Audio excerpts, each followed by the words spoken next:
بسم اللہ الرحمن الرحیم۔ پہلے پارے کا تیسرا پارٹ ہم پڑھ رہے ہیں۔ اور یاد کرو جب ہم نے بنی اسرائیل سے عہد لیا کہ تم اللہ کے سوا کسی کی عبادت نہ کرو گے، اور والدین کے ساتھ اور قرابت مندوں اور یتیموں اور مسکینوں کے ساتھ حسن سلوک کرو گے، اور عہد لیا کہ لوگوں سے اچھی بات کہو اور نماز کا اہتمام کرو اور زکوٰۃ ادا کرو، پھر تم میں سے تھوڑے لوگوں کے سوا تم سب اس سے پھر گئے، اور حقیقت یہ ہے کہ تم پھر جانے والے لوگ ہی ہو۔ اور یاد کرو جب ہم نے تم سے عہد لیا کہ آپس میں خون نہ بہاؤ گے اور اپنے لوگوں کو اپنی بستیوں سے نہ نکالو گے، پھر تم نے اقرار کیا اور تم اس کے گواہ ہو، پھر یہ تم ہی ہو کہ اپنوں کو قتل کرتے ہو اور اپنے ہی ایک گروہ کو ان کی بستیوں سے نکالتے ہو، اس طرح کہ ظلم اور حق تلفی کے ساتھ ان کے خلاف ایک دوسرے کی مدد کرتے ہو، اور اگر وہ تمہارے پاس قیدی ہو کر آئیں تو فدیہ دے کر انہیں چھڑاتے ہو، درا حال یہ کہ ان کا نکالنا ہی سرے سے تمہارے لیے جائز نہ تھا۔ پھر کیا تم کتاب الہی کے ایک حصے کو مانتے اور ایک حصے کا انکار کرتے ہو؟ سو تم میں سے جو یہ کرتے ہیں ان کی سزا دنیا کی زندگی میں رسوائی کے سوا کچھ نہیں، اور قیامت کے دن وہ سخت سے سخت عذاب میں پہنچائے دیے جائیں گے۔ تم یہی کرتے ہو، اور جو کچھ تم کرتے ہو اللہ اس سے بے خبر نہیں ہے۔ یہی وہ لوگ ہیں جنہوں نے آخرت دے کر دنیا کی زندگی خرید لی، اس لیے اب نہ ان کا عذاب ہی ہلکا ہوگا اور نہ کوئی مدد انہیں پہنچے گی۔ اور ہم نے موسیٰ کو کتاب دی تھی اور اس کے پیچھے پے در پے اپنے پیغمبر بھیجے تھے، اور مریم کے بیٹے عیسیٰ کو ان سب کے بعد کھلی کھلی نشانیاں دیں اور روح الاقدس سے اس کی تائید کی۔ تو جانتے ہو کہ ان کے ساتھ تمہارا رویہ کیا رہا۔ پھر کیا یہی ہوگا کہ جب بھی ہمارا کوئی پیغمبر وہ باتیں لے کر آئے تمہارے پاس آئے گا جو تمہاری خواہشوں کے خلاف ہوں گی، تو تم اس کے سامنے تکبر ہی کرو گے؟ پھر ایک گروہ کو جھٹلا دو گے اور ایک گروہ کو قتل کرو گے، اور یہ وہ لوگ ہیں کہ انہوں نے کہا ہمارے دلوں پر غلاف ہے۔ نہیں، بلکہ ان کے اس کفر کی وجہ سے اللہ نے ان پر لعنت کر دی ہے، اس لیے اب یہ کم ہی مانیں گے۔ اور یہ وہ لوگ ہیں کہ جب اللہ کی طرف سے ایک کتاب ان کے پاس آئی ان پیشین گوئیوں کی تصدیق میں جو ان کے ہاں پہلے سے موجود ہیں، اور اس سے پہلے یہ اسی کے حوالے سے اپنے دین کا انکار کرنے والوں کے خلاف فتح کی دعائیں مانگ رہے تھے، پھر جب وہ چیز ان کے پاس آ گئی جسے وہ خوب پہچانے ہوئے تھے، تب وہ اس کے منکر ہو گئے۔ سو اللہ کی لعنت ہے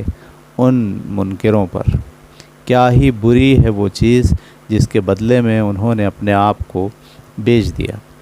کہ محض اس بات کی ضد میں کہ اللہ اپنے بندوں میں سے جس پر چاہے اپنا فضل اتارے، یہ اس چیز کا انکار کر دیں جو اللہ نے اتاری ہے، سو یہ غضب پر غضب کا مال آئے، اور دنیا اور آخرت میں ان منکروں کے لیے اب بڑی ذلت کا عذاب ہے۔ اور یہ وہ لوگ ہیں جب ان سے اصرار کیا جاتا ہے کہ اس چیز کو مان لو جو اللہ تعالیٰ نے اتاری ہے، تو جواب دیتے ہیں کہ ہم تو اسے مانتے ہی ہیں، ہم تو اسے ہی مانتے ہیں جو ہم پر اترا ہے، اور اس طرح جو کچھ اس کے علاوہ ہے اس کا صاف انکار کر دیتے ہیں، درا حال یہ کہ وہی حق ہے، ان پیشین گوئیوں کے ٹھیک مطابق جو ان کے ہاں پہلے سے موجود ہیں۔ ان سے پوچھو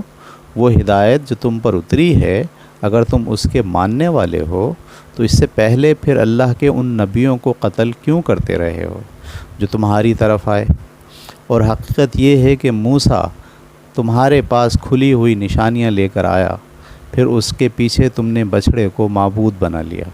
اور اس وقت تم بڑے ظلم کا ارتکاب کر رہے تھے،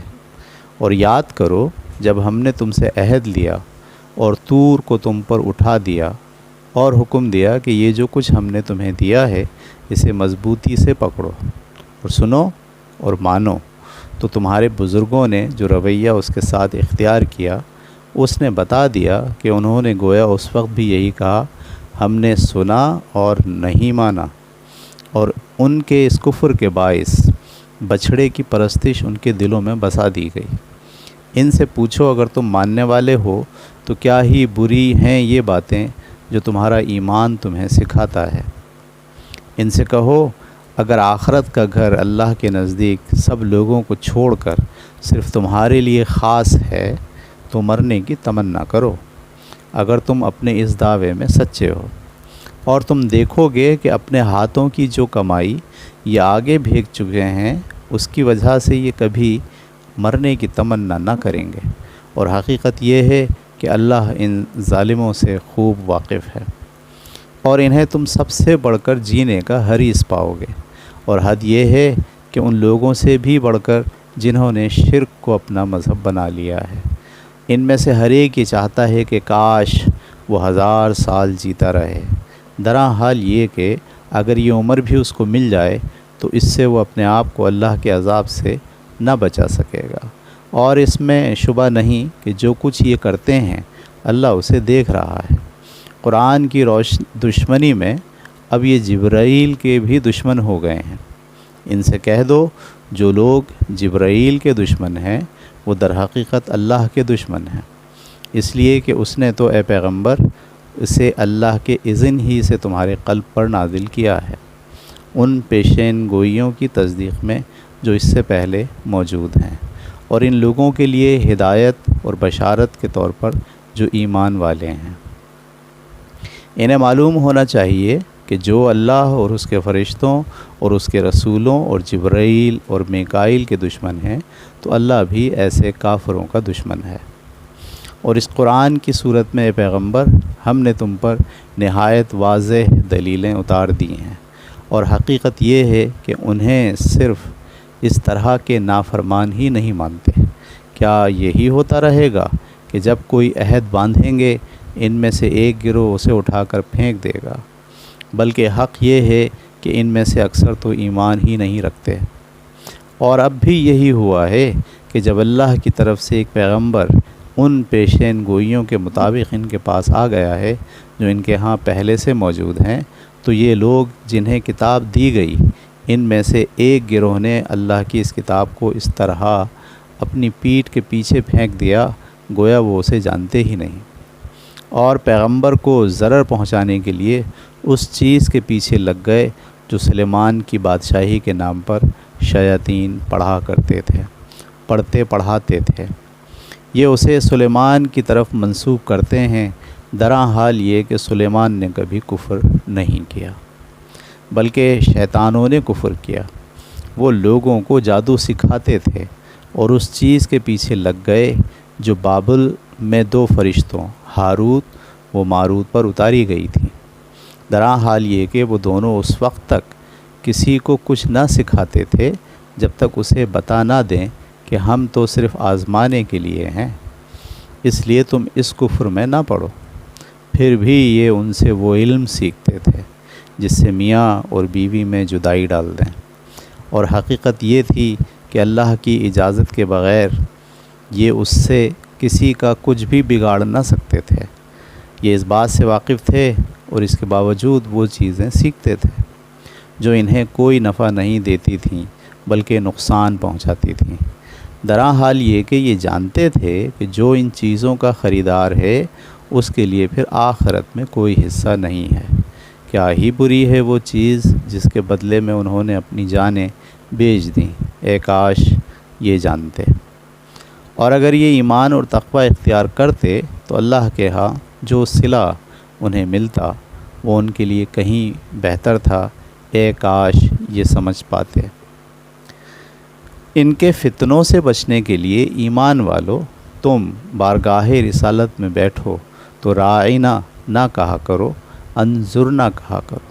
اور جو کچھ کہا جائے اسے توجہ سے سنو، اور اس بات کو یاد رکھو کہ ان کافروں کے لیے دردناک عذاب ہے۔ اہل کتاب ہوں یا مشرکین، ان میں سے جن لوگوں نے کفر کیا ہے وہ نہیں چاہتے کہ تمہارے پروردگار کی طرف سے کوئی خیر تم پر نازل کی جائے۔ یہ احمق نہیں جانتے کہ اللہ جس کو چاہتا ہے اپنی رحمت کے لیے خاص کر لیتا ہے، اور نہیں جانتے کہ اللہ بڑی عنایت فرمانے والا ہے۔ انہیں اعتراض ہے کہ توریت کی شریعت میں ہم کوئی تبدیلی کیوں کرتے ہیں۔ انہیں بتا دو کہ ہم اس کتاب کی جو آیت بھی منسوخ کرتے ہیں یا اسے بھلا دیتے ہیں، قرآن میں اس کی جگہ اس سے بہتر یا اس جیسی کوئی دوسری لے آتے ہیں۔ کیا تم نہیں جانتے لوگو کہ اللہ ہر چیز پر قدرت رکھتا ہے؟ کیا تم نہیں جانتے کہ زمین اور آسمانوں کی بادشاہی اللہ ہی کے لیے ہے؟ وہ جس کو چاہے گا اپنی شریعت کا حامل بنا دے گا، اور تم اگر اس کا یہ فیصلہ نہیں مانتے تو اللہ کے سوا تمہارے لیے اس دنیا میں پھر کوئی دوست ہے اور نہ کوئی مدد کرنے والا۔ ان کی پیروی میں ایمان والو، کیا تم بھی اپنے رسول سے اسی طرح کی باتیں پوچھنا چاہتے ہو جس طرح کی باتیں اس سے پہلے موسیٰ سے پوچھی گئی تھیں؟ تمہیں معلوم ہونا چاہیے کہ یہ ایمان کا طریقہ نہیں ہے، اور معلوم ہونا چاہیے کہ جس نے ایمان کو کفر سے بدلا وہ پھر سیدھی راہ سے بھٹک گیا۔ بہت سے اہل کتاب محض اپنے حسد کی وجہ سے یہ چاہتے ہیں کہ تمہارے ایمان لانے کے بعد وہ پھر تمہیں کفر کی طرف پلٹا دیں،